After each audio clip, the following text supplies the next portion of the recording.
ये है पाकिस्तान के पहले youngest sky diver Syed Imad Hashmi, जिन्होंने 14,000 फुट की ऊंचाई से जमीन पर जंप करके पाकिस्तान का नाम रोशन कर दिया। जिंदगी मौत की गेम खेलने वाले इमाद ये खतरनाक स्टंट कैसे कर लेते हैं, आइए जानते हैं। उर्दू पॉइंट की वीडियोस देखने के लिए हमारा चैनल सब्सक्राइब कीजिए और बेल के आइकन पर क्लिक कीजिए ताकि आप हमारी तमाम आने वाली वीडियो से बाखबर रह सकें। अस्सलामुअलैकुम, मैं हूँ रुवेज़ा राजपूत और आप देख रहे हैं उर्दू पॉइंट। आज आपकी मुलाकात पाकिस्तान के पहले youngest sky diver Syed Imad Hashmi से करवाने जा रही हूँ, जिन्होंने थाईलैंड में 14,000 की बुलंदी से ज़मीन पे जंप की है। इसके साथ ये और भी कई शौक़ रखते हैं स्पोर्ट्स के, स्विमिंग करते हैं, कराटे में भी दिलचस्पी रखते हैं और शूटिंग भी करते हैं। इन्होंने पाकिस्तान का नाम रोशन किया इस स्पोर्ट में, क्योंकि जैसे कि आप जानते हैं कि यहाँ पर स्काई डाइविंग नहीं है। इनसे मज़ीद तर जानेंगे इस गेम के हवाले से और ये भी जानते हैं कि इतना खतरनाक अटेम्प्ट आखिर करने का हौसला इनमें कैसे आ गया।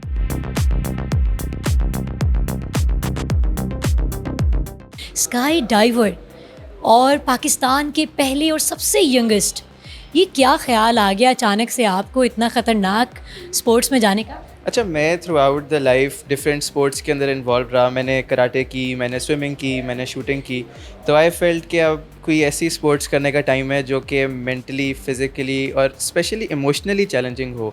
तो फिर मैं अपना इंस्टाग्राम स्क्रॉल कर रहा था एक दिन और मैंने एक बंदे को स्काई डाइव करते हुए देखा। तो आई थॉट यार, ये वो स्पोर्ट्स है जिसके अंदर रिस्क फैक्टर 100% है और ये आपको मेंटली, फिज़िकली और इमोशनली हर तरह से चैलेंज करेगा। फिर आई थॉट कि मैं इसको परसू करता हूँ।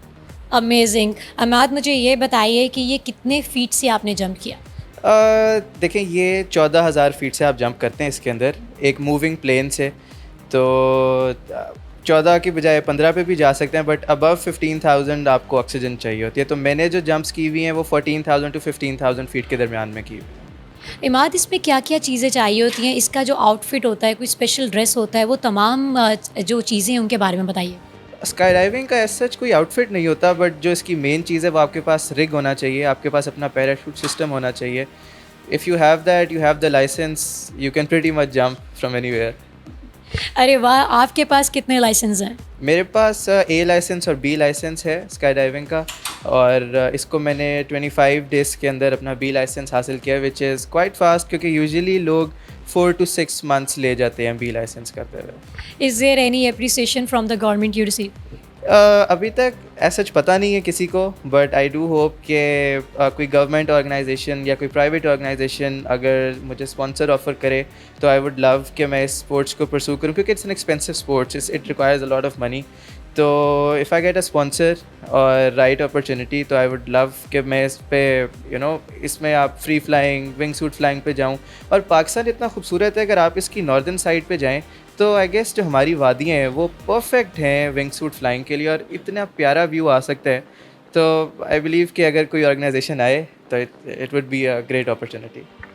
इमाद, आपने अभी बात की है कि एक्सपेंसिव, बहुत एक्सपेंसिव इसकी चीज़ें हैं या आउटफिट है। पैराशूट के हवाले से बताइएगा, किस प्राइस में मिलता है? देखें, खाली पैराशूट नहीं मिलता, आपको पूरा रिग लेना पड़ता है, जिसके अंदर एक मेन पैराशूट होता है, फिर एक रिज़र्व पैराशूट होता है, उसके अंदर AAD डिवाइस होती है, कंटेनर, बहुत सारी चीज़ें। तो अगर आप इन सारी चीज़ों को कंबाइन कर दें तो ये राउंड अबाउट 30 से 35 लाख रुपए से शुरू होता है, और फिर आप जितना महंगे वाला लेना चाहें इट गोज़ अप। खौफ, डर, कभी तो ये एलिमेंट आया होगा?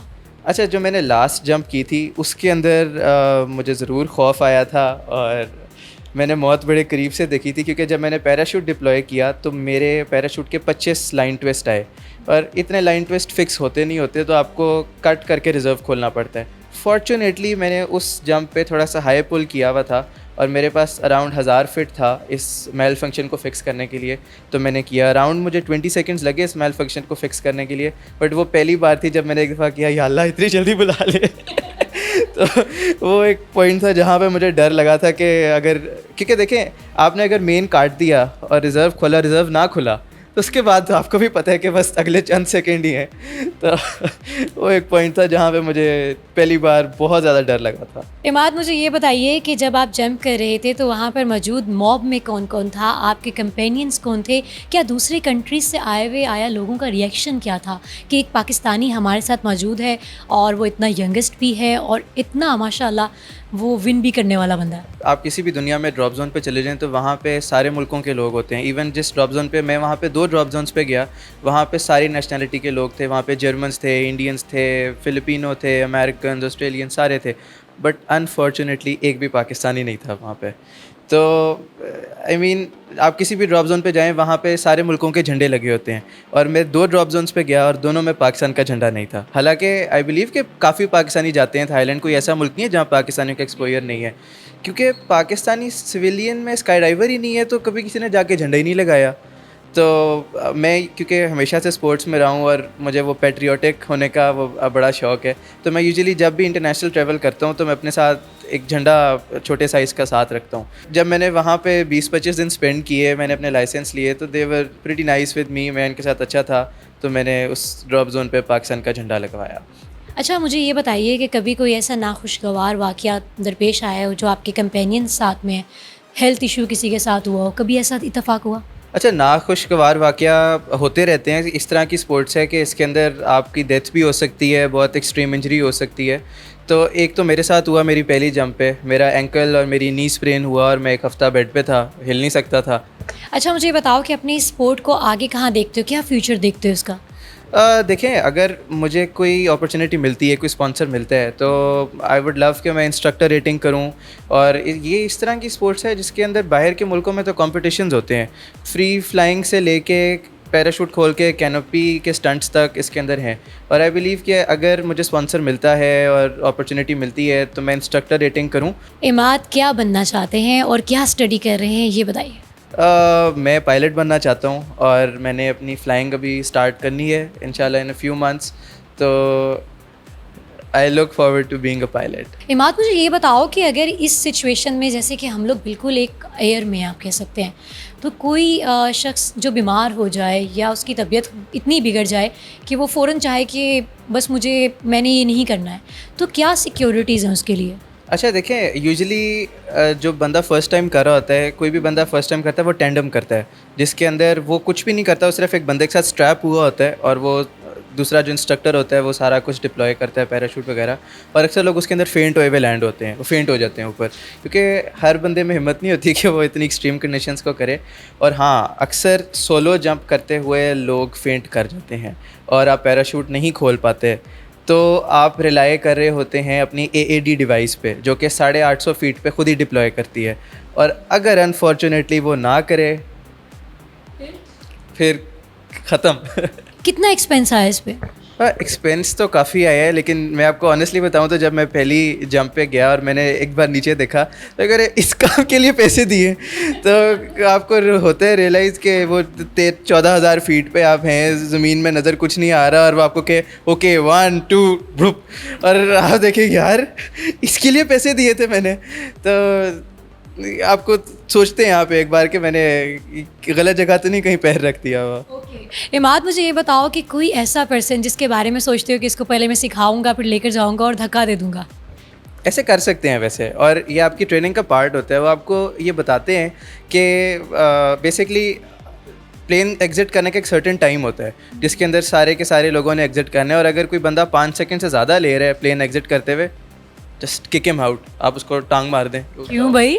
आपने भी तो जाना है, अगर आप ज़्यादा दूर बाहर जंप करेंगे तो आप लैंडिंग तक कैसे पहुंचेंगे, तो you just kick them out. क्या पैगाम देना चाहेंगे लास्ट में?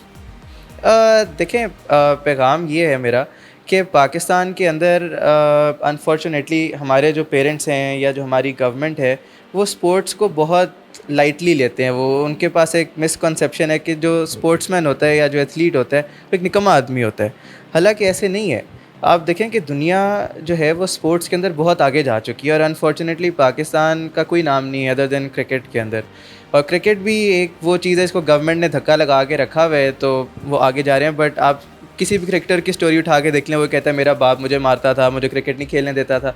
So it's the same situation everywhere. और आई गेस कि sports one of those professions है जो कि बहुत हाईली पेड है दुनिया के अंदर. इवन अगर आप स्काई डाइविंग की बात करें तो जो स्काई डाइव इंस्ट्रक्टर्स होते हैं, एवरेज उनकी monthly salary is around $10,000 to $15,000, जो कि आई बिलीव यहाँ पे इंजीनियर भी नहीं इतना कमा रहा होता. तो आई बिलीव के अपॉर्चुनिटी और गवर्नमेंट और पेरेंटल सपोर्ट की बहुत ज़रूरत है. और अगर आई बिलीव कि ये सपोर्ट मिलती रहे तो Pakistan can excel a lot.